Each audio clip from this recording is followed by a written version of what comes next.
Hi guys, welcome to the first video on my new channel. It's not the first video, it's the first proper video, the first video with content in it. And I'm not doing a bookshelf tour. I thought I would do because I've got these two set out and it looks awesome. But what I've decided to do is do all of the bookcases at the same time, and I haven't set up the other two yet. I'm going to wait until everything's sorted before I start doing bookshelf tours. So in light of today's video, I'm actually doing a tag. Some of you might have heard of it already. I'm not sure if you will have done though, because it's quite new. This tag was started by my good friend ReadingWithJack. Jack. It is called the Breaking the Spines tag. And basically it's about the spines of books and whether you prefer to keep your books looking good or with sort of lines running down the middle to show how well read it is, etc. Some people prefer to have broken spines, some people don't. And I'm going to answer the 7 questions of this tag and hopefully entertain you guys at the same time. So, let's get started. The first question is, do you break the spines or prefer to keep your books looking like new? And for this, I'd have to say I prefer to keep them looking like new. I don't like it when I break the spines. Most of the time when I do it, I don't even realise.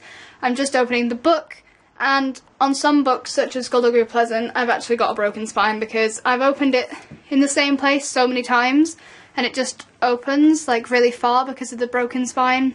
I don't know if you can see, but it does have broken spine lines on there. I don't like breaking the spine. I don't think it's nice or neat. It looks terrible on a bookcase because you've got like the neat books, then you get to this one with a broken spine and it looks terrible, then you've got all the nice ones again, and I personally don't like breaking the spines. I think it looks tatty and like you don't look after your books properly. Some people think, you know, it makes your book look well loved and that you've read it a lot, but I think a book should be looked after and kept as neat as possible. That's my personal belief about breaking the spines. Question 2. For those who don't like broken spines, have you ever accidentally broken one?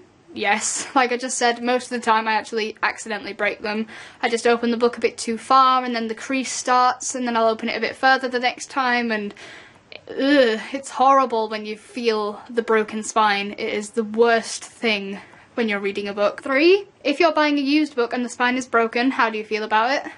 I feel pretty good because it's a cheaper book if it's secondhand, and if the spine's broken, I don't generally care because I know that I'm personally going to look after it the best I can once I've got it. As long as I don't do the damage to it myself, I don't really mind if it's got a broken spine or not. Question 4. Do you agree or disagree with the opinion that some people have on broken spines means that a book is well loved? I think I read that wrong. Basically, do I agree that a book is well loved if it has a broken spine?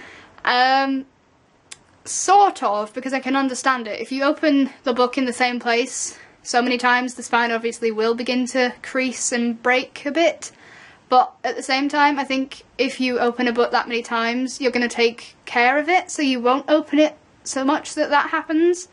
It depends on the person and how you read a book, I guess. Personally, I don't open the book, you know, flat out. I open it just as much as I need to see the words on the inner part of the page. But other people obviously will open it like proper wide and they'll just stare at it like this. But I don't do that. I think I partially agree with it because I can understand it for some people. Next question. Because spines on hardback books cannot visibly break, do you prefer buying hardback books over paperbacks? No. I do prefer paperbacks, even though the spines break, because for one thing they're smaller, they're lighter, they cost less, and generally they just look nicer on a bookshelf. Lots of hardbacks, like I do have for the Skullduggery books, they look fine, but the problem with it is that the dust jackets are the next problem.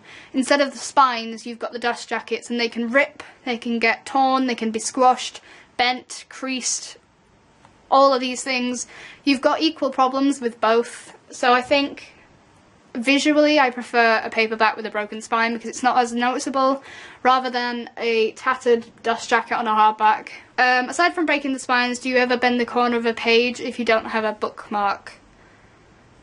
I'm guilty of this treason because I sometimes didn't have a bookmark, and I don't particularly like putting pieces of paper in that I've just ripped from anywhere because that makes whatever I've ripped it from messy. So I always did bend the corner of a page, but only near the very edge, so it doesn't look as like an entire corner bent into the middle. I did it right on the edge because whilst it's still noticeable, it doesn't make as much damage to the page itself. So I am guilty of page bending, but I don't do it to the extent that the page is permanently having a crease line on the end. I do bend it both ways to make the crease sort of come back out again. Finally, anything else to say about your spine obsessions, and who are you going to tag? Ooh, the fun bit. For the people I'm tagging, this is kind of tricky for me because I don't actually have that many people on my tag roster, but if I go onto my subscription lists, I can pick some people who I think would enjoy doing this tag. So, guys, if you have not done this tag already, I do tag I Love Reading 65, Martha, Ryan from Ryan Reads Books, Orictine Reads, Adam if you haven't done it yet, Guitar Millie, if you haven't done it you should do it too. Final person I pick, no that's me, I was just about to pick myself, how bad is that? Madison from Slightly Bookish Blog, I pick you. So yeah, I pick those people, I pick Millie, Adam, Ryan, Martha and Mads. I think that's who I said. 5 people. And Jesse from Jesse the Reader, if he hasn't done it yet. I suggest you do it, Jesse, because that would be amazing. I hope you enjoyed the video. Sorry if it rambled a bit, because I am kind of strong on this issue. And I'll see you all in my next video, whatever it might be. Bye, guys!